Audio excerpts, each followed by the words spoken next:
Muchísimas gracias, Alfredo, gracias al Senado por esta invitación para compartir inquietudes e ideas sobre este tema que ocupa y preocupa a todo el mundo, como es la ciudadanía digital, especialmente, como dijo Selmira, en momentos en que la vida se ha trasladado a la virtualidad y la mayoría de nuestras actividades cotidianas se desarrollan en el mundo virtual. Especialmente en un sector de la población, los niños y adolescentes, los alumnos de las escuelas, para quienes la relación con la tecnología de Internet es de por sí estrecha, pero que se ha acentuado en estos tiempos, y es el tema de hoy, la ciudadanía digital y la relación con los niños y adolescentes, con los alumnos. Me comentó Alfredo, lo más importante es caracterizar qué quiere decir, y ahora Selmira lo dijo, la ciudadanía digital y por qué es tan importante, no solamente para los alumnos, los chicos y adolescentes, sino también para cada uno de nosotros. Yo voy a compartir, si la tecnología ayuda, voy a compartir el PowerPoint que preparé y que me va a permitir ir lo más rápido posible.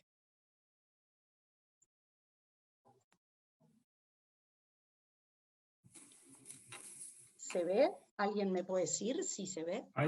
Ahí se ve, ahí está perfecto, ciudadanía digital. Está perfecto, Roxana, lo estamos viendo. Entonces, brevemente quiero de alguna manera caracterizar y definir el lugar que ocupan las tecnologías en la vida cotidiana de los adolescentes. Este es el resultado. Avísenme si no corren las diapositivas, por favor. No, está muy bien, está muy bien, Perfecto. Está corriendo. Este es el resultado de una encuesta realizada en toda América, incluyendo Estados Unidos, en la que se ve claramente la relación enorme que tienen los adolescentes con las tecnologías. Prácticamente no se desconectan nunca y utilizan varias pantallas al mismo tiempo. En la Argentina, este es el resultado de una encuesta realizada prepandemia, así que podemos suponer que estas cifras aumentaron, pero lo que es interesante es que en un año los alumnos pasan más horas con las pantallas que en compañía de su docente en clase.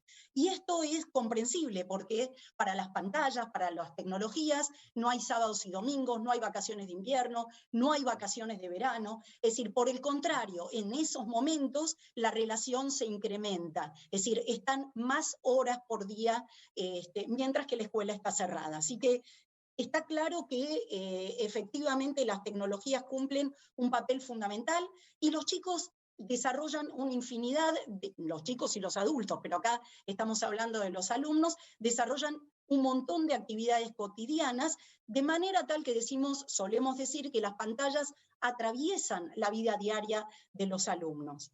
Las tecnologías sin duda han transformado la manera en que los estudiantes informan, aprenden, leen, hacen la tarea, se comunican con los demás.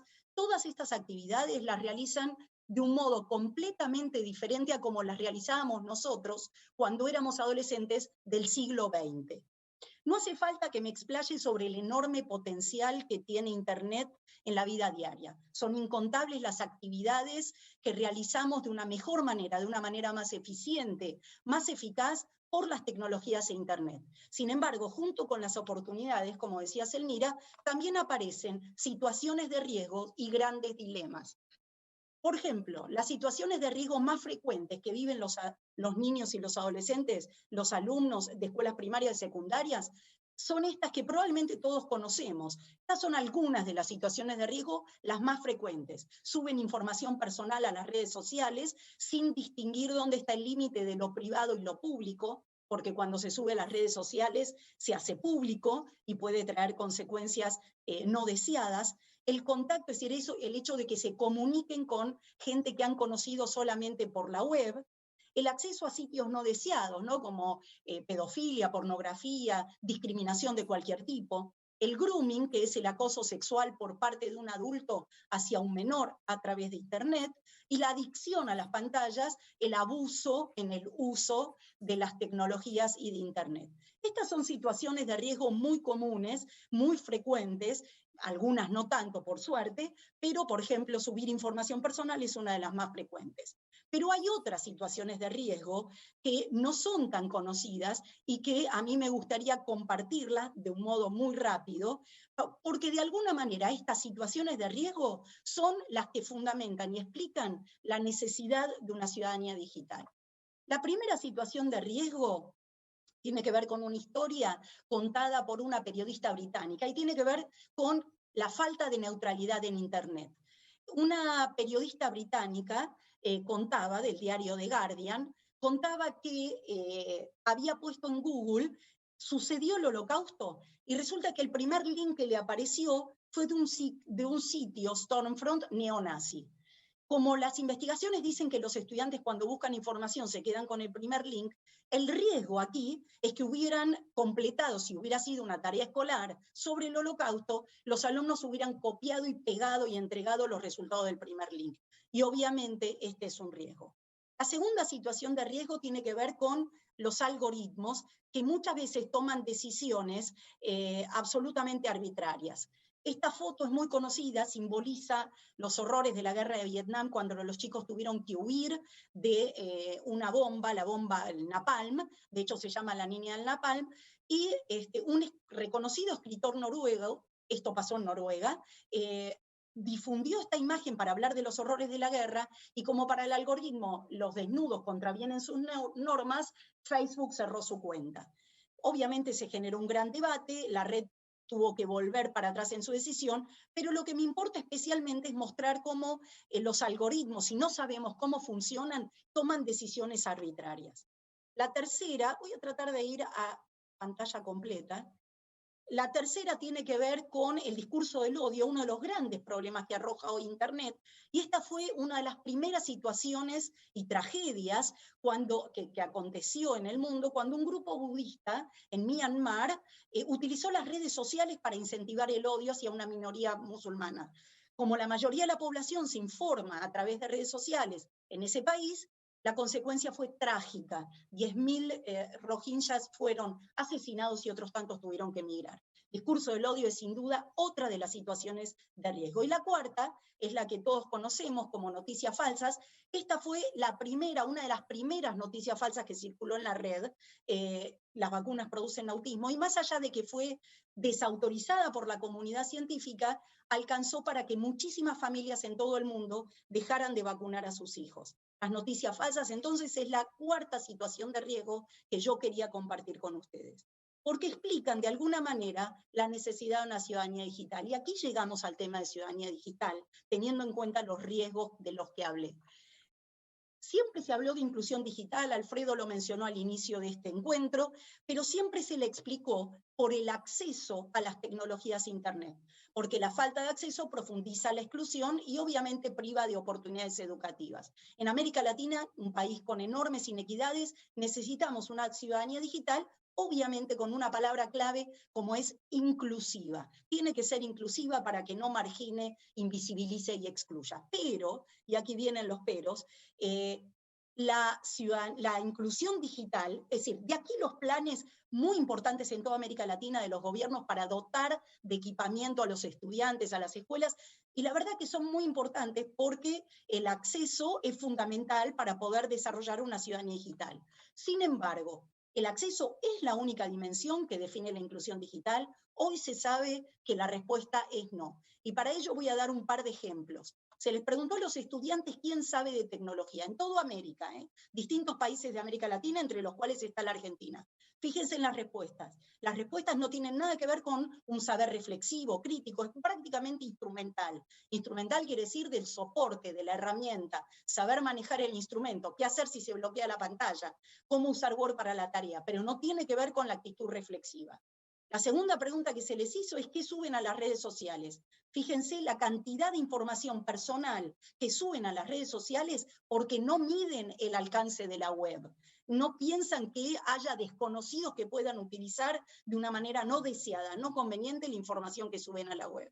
La tercera tiene que ver con la información. Buscar información es la actividad más importante de los estudiantes secundarios, primarios, después de las redes sociales. Buscan información para hacer la tarea o buscan información por inquietudes personales. Pero fíjense cómo la buscan. Eligen el primer link, no identifican el autor, no comparan, no contrastan, tienen una credibilidad muy alta respecto a lo que circula en Internet y confían en la información si la reciben de un amigo. Alcanza, la recibí de mi mejor amigo, de mi papá, de mi mamá, de un hermano, y alcanza para compartirla. Con lo cual, evidentemente, hacen un uso limitado de la información. Y estas tres conclusiones lo que nos lleva a otras tres conclusiones. El acceso es fundamental, dotar de equipamientos a los estudiantes, a las escuelas es fundamental. Es el punto de partida, pero no puede ser el de llegada. Ahí es cuando el trabajo recién empieza. El saber instrumental, esto de saber qué hacer si se bloquea la pantalla, o cómo usar Word para la tarea, o cómo ayudar a los padres, no garantiza conocimiento. Y el uso limitado de Internet es hoy la nueva forma de exclusión. Si bien hasta ahora se hablaba de exclusión, como decía Alfredo, aquellos que no cuentan con el equipamiento o el acceso a Internet, hoy las nuevas formas de exclusión están dadas por los usos y las prácticas. De otra manera, dicho de otra manera, hoy en todo el mundo se habla de nuevas brechas digitales que van más allá del acceso. La brecha digital se define por las competencias, o mejor dicho, por las faltas de competencias. No contar con la capacidad para identificar todos estos dilemas, todas estas situaciones de riesgo y poder enfrentar, responder a los desafíos que genera el uso de Internet. Y aquí un listado de algunos de los desafíos que vinimos mencionando. Si no hay competencias para poder responder, identificar y analizarlos, esto claramente habla de una nueva brecha digital. Entonces, ciudadano digital, y aquí es donde vemos la definición de ciudadano digital, es entonces aquel que comprende el funcionamiento del entorno digital, el papel de las tecnologías en la sociedad y en la vida cotidiana. Entiende su rol en la construcción del conocimiento y lo utiliza para la participación. Si tuviéramos que resumirlo en una sola frase, diríamos que ciudadano digital es quien sabe usar de manera reflexiva, crítica, ética, creativa las tecnologías e Internet. Esta es la clave, a saber hacer un uso reflexivo, crítico, ético y creativo de Internet. La ciudadanía digital es la que enseña a navegar en contextos digitales complejos con todos los riesgos que estuvimos comentando. Porque si no es así, si no construye conocimiento, si no enseña a pensar el entorno digital, podrá servir como manera instrumental para no bloquear la pantalla, para bajarse una aplicación, pero no habrá ciudadanía digital. ¿De qué hablamos? ¿Cuáles son los contenidos concretos de una ciudadanía digital? Son tres dimensiones. Cuando hablamos de ciudadanía digital, queremos que los estudiantes, los alumnos, los docentes y la verdad, todos los adultos en una sociedad puedan hacer primero un uso seguro y protegido, es decir, que no expongan sus vidas. Segundo, que hagan un uso reflexivo y crítico. Tercero, que hagan un uso creativo y participativo. Estas son las tres dimensiones en todo el mundo que definen la ciudadanía digital. ¿Qué contenidos incluye cada uno? Bueno, en saber hacer un uso protegido, saber hacer un uso seguro, significa identificar las situaciones de riesgo y saber cuáles son las responsabilidades de cada uno para construir un entorno digital seguro. ¿Cuáles son esas situaciones de riesgo? Bueno, saber autorregularse, por ejemplo, cuándo conectarme, pero también cuándo desconectarme. Saber analizar las prácticas digitales. ¿Cómo construyo la huella digital? ¿Qué marcas dejo en la web? ¿Qué estoy diciendo de mí mismo cada vez que uso Internet? El discurso de odio, es decir, saber cómo evitarlo, saber cómo evitar participar de acciones de ciberbullying, el acoso entre pares, y saber cómo evitar el grooming, el acoso de un mayor a un menor por Internet, sexual, ¿no?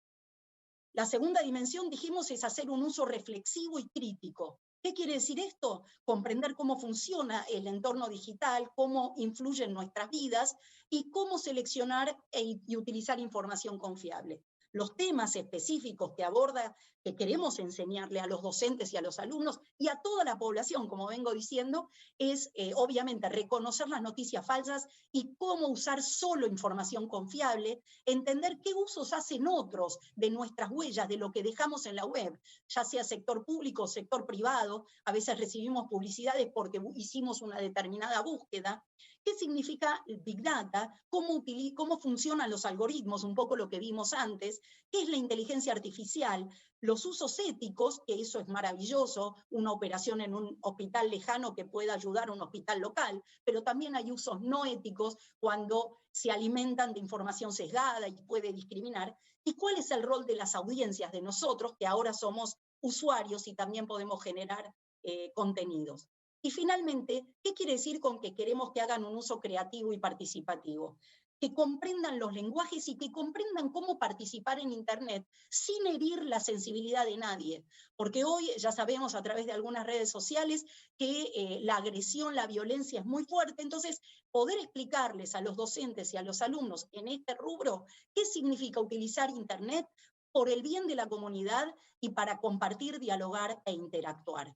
Los temas entonces tienen que ver con cómo se participa en el entorno digital, cómo se colabora de manera empática, cómo se utiliza el lenguaje para no herir la sensibilidad de los demás y obviamente qué es el pensamiento computacional, qué es la robótica y qué es la programación. En definitiva, y ya viene la última parte de mi presentación, el hincapié hoy, el énfasis es no solo en el equipamiento, sino en las competencias. ¿Qué competencias? Básicamente el pensamiento crítico en el uso de Internet para comprender, analizar, resolver problemas, tomar decisiones, transformar. Es decir, todas estas son competencias fundamentales en relación al entorno digital cuando navegamos en Internet para la ciudadanía digital, A mí me tocó participar de un congreso del MIT. El MIT es el Massachusetts Institute of Technology, que es una referencia en Boston para todo el mundo en temas de tecnología.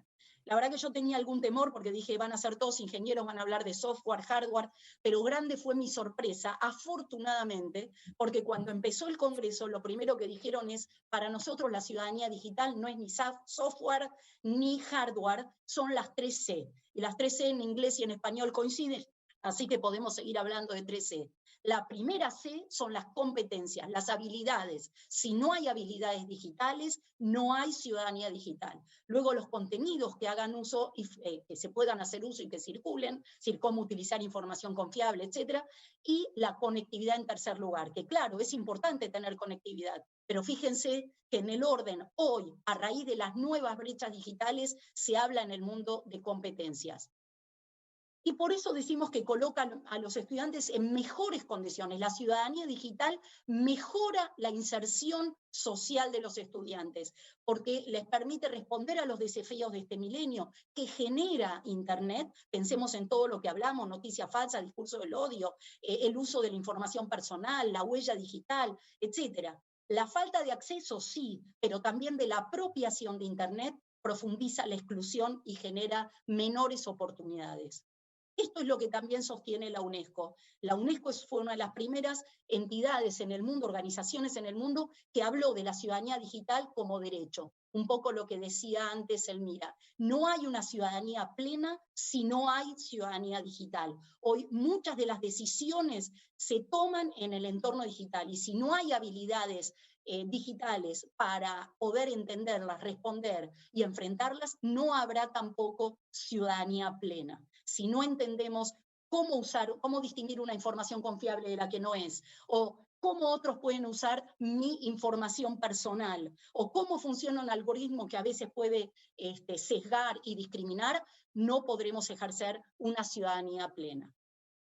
Los tres conceptos entonces de una ciudadanía digital es el empoderamiento. No queremos que se defiendan de las tecnologías, sino que se empoderen respecto de la tecnología. El pensamiento crítico antes que el saber instrumental. No nos interesa que puedan resolver qué hacer si se bloquea la pantalla, sino que puedan tener una visión reflexiva respecto de las tecnologías Internet. Y antes que el consumo pasivo, como decía Alfredo al inicio, la participación. Por último, quiero terminar con un concepto que existió durante muchos años y que ahora se está desterrando, así que si alguno de los senadores lo utiliza, ya sabe que a partir de ahora convendría desterrarlo también, que es el de nativo digital. Nativo digital es una expresión que surgió en los años 2000 para definir a una población, los chicos y los adolescentes, que nacían con las tecnologías por oposición a los adultos, que se nos llamó inmigrantes digitales. Pero ¿por qué se revisó todo esto? Simplemente porque no podemos llamar a un joven, a un adolescente, a un niño nativo digital por la fecha de nacimiento, por la generación a la que pertenece, sino por las competencias que tenga para hacer un uso seguro, reflexivo, crítico, creativo y participativo. Esto quiere decir que si hay un chico que sube mucha información personal a la web, que no mide el alcance, que no sabe distinguir la información confiable de la falsa, que no utiliza Internet para participar de manera colaborativa y constructiva, perspectiva, no lo podremos llamar nativo digital aún cuando tenga 15 o 14 años. Nativo digital tiene que ver con las competencias para hacer estos usos. Y de eso entonces se ocupa la ciudadanía digital. Hasta aquí, y creo que cumplí con los 22 minutos. Voy a cerrar. Les agradezco y espero que haya, igual estoy abierta a las preguntas que Alfredo quiera vehiculizar después, pero lo que intentaba mostrar, seguro Selmira les va a decir ahora cómo lo usamos, pero ¿qué es hoy la ciudadanía digital y por qué es tan importante? Obviamente la población de chicos y adolescentes, pero para la población en general, porque esto de usar el primer link que aparece porque nos parece que es el más seguro, es algo en lo que incurren también muchos adultos, cuando muchas veces es el que paga para figurar primero. Pero lo que me importaba era marcar por qué es importante la ciudadanía digital y por qué no hay ciudadanía plena si no hay ciudadanía digital. Y Selmira les podrá contar después un poco más sobre en qué consiste lo que planteamos para toda América Latina. Bien, Roxana, muy pedagógico, creo que interesante como herramienta.